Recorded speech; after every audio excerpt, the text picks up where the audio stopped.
Donc dans cette partie, je vais introduire la notion de fonction et la notion d'ensemble de définition d'une fonction.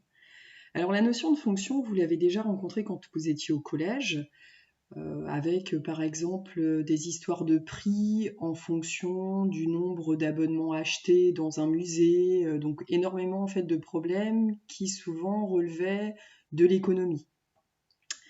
Quand on est en seconde, on rajoute des compléments donc sur les fonctions, avec certaines fonctions qui vont être appelées des fonctions de référence, c'est-à-dire des fonctions qui vont vous servir dans votre parcours en mathématiques si vous les en faites en première et en terminale. Et en seconde, d'abord, pour introduire les fonctions, on va parler de généralité. Donc dans ce premier exercice, je vous propose donc un graphique, c'est ce qu'on appelle un marégramme, ce graphique. Donc vous pouvez en trouver facilement sur Internet, notamment en tapant marégramme data. Et vous avez comme ça les relevés des marées pour différentes villes en France. Et ça vous situe en général l'heure d'ailleurs à laquelle vous avez demandé votre marégramme. Donc ici, vous avez donc un marégramme qui vous est donné, c'est-à-dire une courbe, donc qui vous est donnée pour un jour de 2020 à Granville. Donc Granville, c'est une ville qui est au bord de la Manche.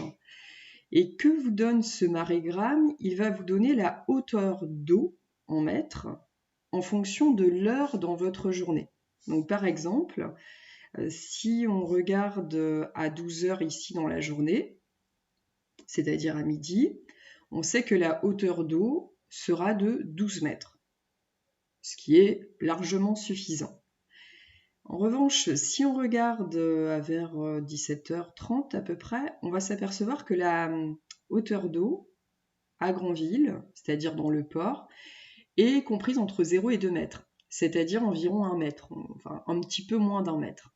Alors là, ça va poser un problème aux plaisanciers qui ont ce qu'on appelle un tirant d'eau, c'est-à-dire qu'il leur faut une certaine hauteur sous le bateau pour ne pas justement racler les fonds. Là, par exemple, je pourrais vous dire que les plaisanciers ne vont pas pouvoir rentrer au port à 17h30 suivant le bateau qu'ils ont. Donc voilà, ça veut dire que ces courbes-là sont utilisées au quotidien par des gens qui naviguent.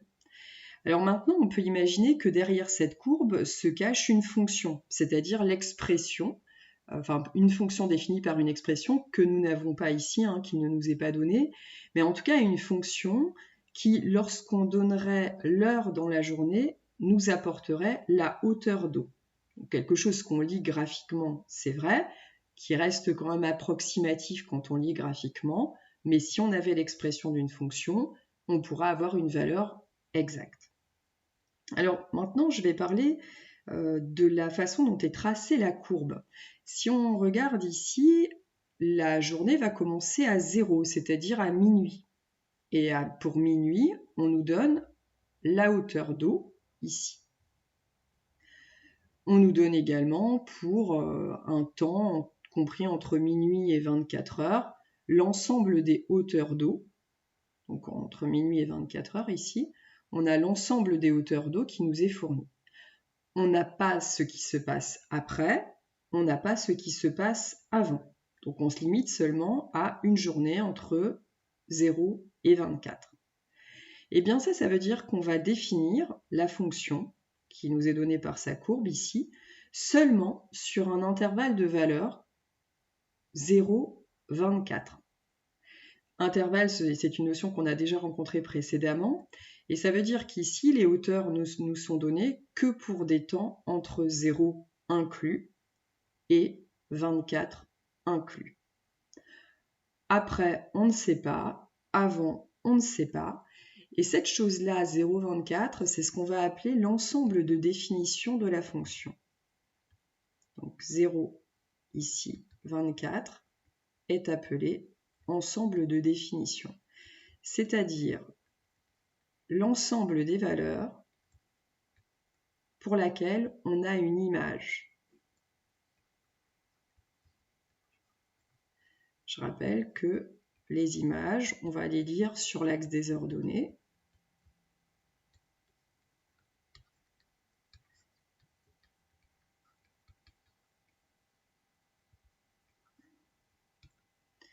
Donc l'ensemble des valeurs ici comprises entre 0 et 24 pour lesquelles on peut lire une image. Alors qu'est-ce que ça veut dire lire une image? Eh bien ça veut dire se placer donc sur cet axe 0,24 et aller lire l'image ici à la verticale. Allez lire par exemple l'image d'un nombre qui vaut environ 1,4. Cette image se lit sur l'axe des ordonnées. Donc pour l'ensemble des valeurs entre 0 et 24, on peut lire une image.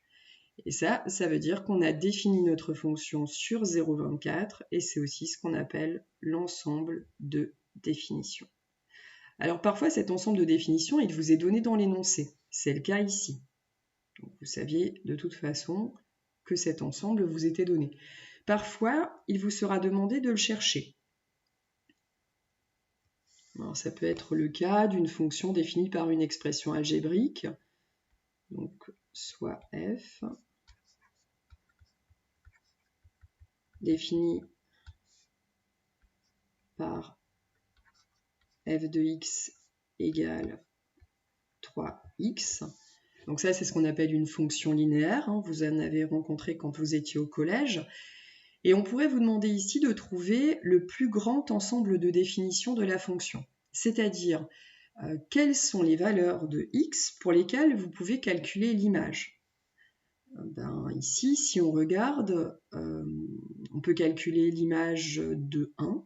Ça ferait 3 fois 1.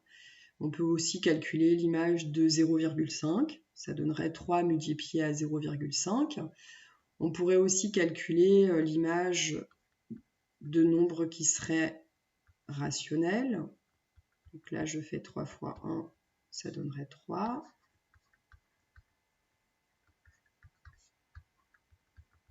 Ici, on peut aussi calculer l'image. On pourrait calculer aussi l'image de 1 tiers. Donc un rationnel non décimal. On peut aussi calculer l'image de racine carrée de 2. Donc en fait, on peut s'apercevoir que là, on va pouvoir calculer les images de tous les nombres que vous connaissez. Or, tous les nombres que vous connaissez, ce sont les nombres réels. Donc ici, les nombres réels correspondent à l'ensemble de définition de votre fonction. En tout cas, c'est le plus grand ensemble de définition de votre fonction. Donc on peut dire f est défini sur R. Donc ça arrive que vous ayez à chercher l'ensemble de définition, ça arrive que cet ensemble soit l'ensemble des réels, ça arrivera aussi que vous ayez certaines valeurs qu'on va appeler valeurs interdites, c'est-à-dire des valeurs pour lesquelles on ne peut pas justement calculer l'image. Donc on en rencontrera cette année, mais pour l'instant je me limite à ces deux cas. Cette vidéo est terminée, merci de l'avoir écoutée.